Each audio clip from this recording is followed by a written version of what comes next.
Hi there. Arguably, the techno thriller was created by Ian Fleming with his description of the various items and products used by James Bond, whether it's his cigarettes, his cars, or more significantly, his weapons, particularly the combination of his holster and his pistol, which I don't think had ever really been described in so much detail before. His famous Walther PPK and the Burns Martin triple draw holster. Unfortunately, Ian Fleming got it wrong.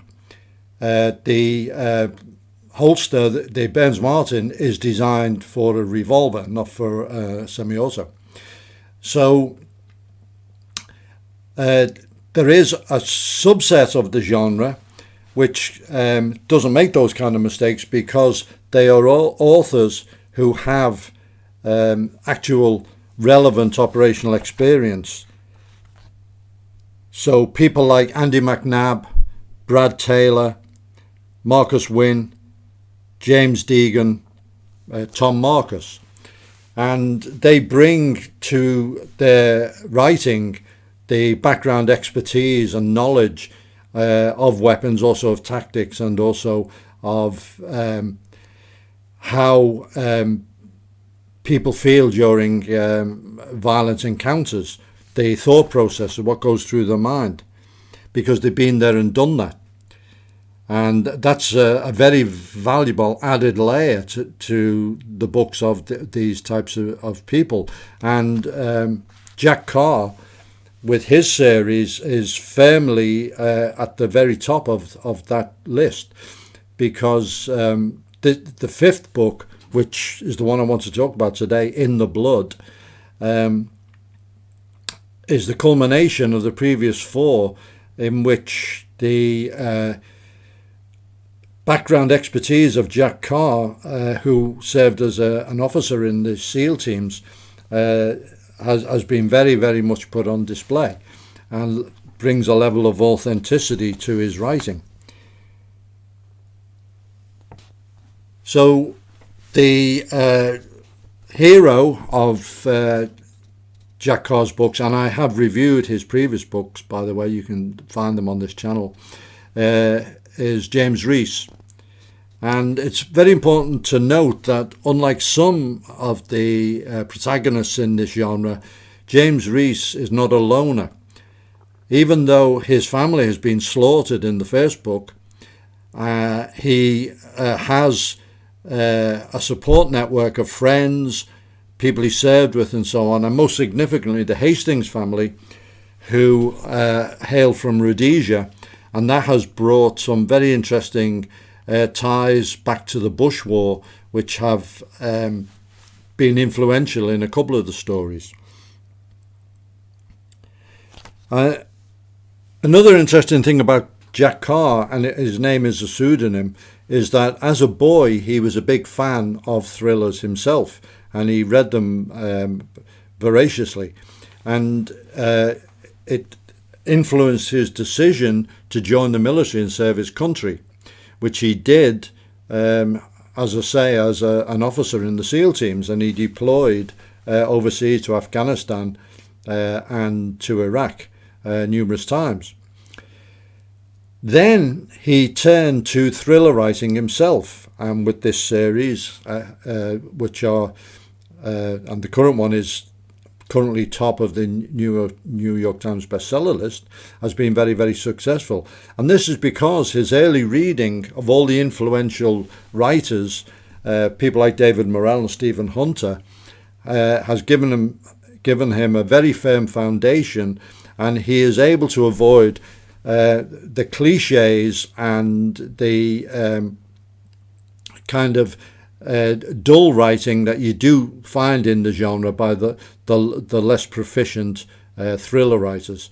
So his actual writing is on a par with his expertise in the military, and he has produced these books with a level of determination and professionalism, which is the type of personality that enabled him to pass the arduous SEAL Buds pipeline. So we've reviewed the previous books of the series, and In the Blood very much follows the progression. Again, the theme is revenge.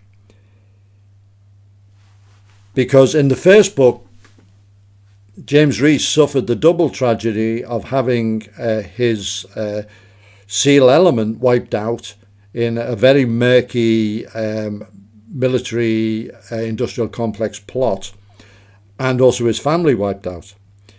And this led him on a path of revenge, which has gone through most of the books, and it continues into this one. And we have descriptions of the weapons used. Now, some people are not really too interested in the weaponry, but I would guess that most of the people who really enjoy thrillers do like being told about the types of weapons by an expert.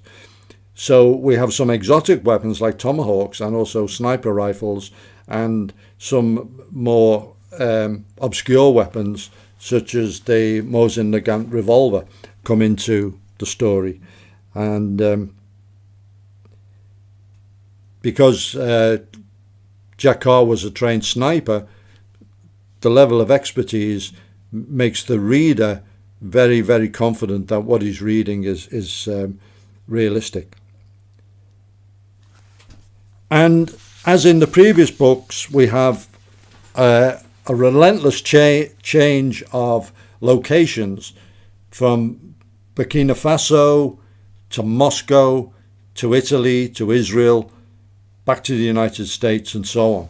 And I don't know how much research Jack Carr did to visit all these places, but it certainly reads like he has been to the places, and he also makes it seem like you're there with him.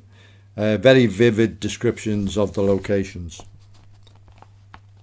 The previous books gave you a fascinating chunk of research into a particular topic, whether it is medical procedures, whether it is visual tracking, whether it is chemically enhanced interrogation. And in this book, the topic that he has researched and gives us an insight into is cybersecurity, deceptive information warfare, and artificial intelligence.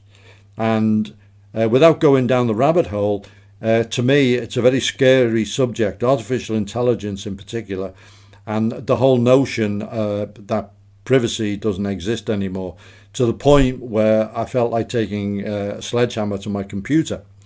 And at the end of the book, where the author talks about his research and the people who helped him, he more or less has the same reaction when he delved into this subject. He said he felt like never sending an email again. The plot of the book, like some of the previous books, is revenge, and there's a particular opponent, a particular enemy who stalks the narrative, and both as an individual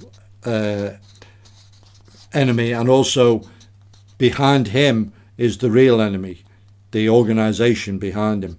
And Jack Carr has to use all his wits and his resources to try to find out. And it's all brought to a resolution, to the point where I thought that his quest was over. He'd gotten his revenge, and he could get on with his life. And Jack Carr kind of leads you down that one path. And without giving away any spoilers, all I'm going to say is it all changes. And the last part of the book is an absolute jaw-dropper. And my only disappointment in the whole thing is I'm going to have to wait a year to find out what happens next. And I can't wait. And it's only really relieved by the fact that the TV series of the Terminal List is coming out within a few weeks, and we'll be able to watch that. And it sounds like it's going to be a good one. So that's where we are at the moment. As I said, In the Blood is top of the bestsellers at the moment, and also top of the audiobook bestsellers. Well done to Jack Carr, very well deserved. So obviously I always put a link to the book, but I'm putting a link to Jack's website, where he has lots of podcasts with some very, very interesting people, mainly from the business, other writers, people like David Morrell, Andy McNabb are on there, but also people who are in the profession of hunting, equipment, and so on, journalists and this kind of thing. He has an eclectic group on his podcasts, and I've got to once again say that his podcasts, particularly his reviews of books and equipment, were the influence for this in my humble way of trying to do something in this field.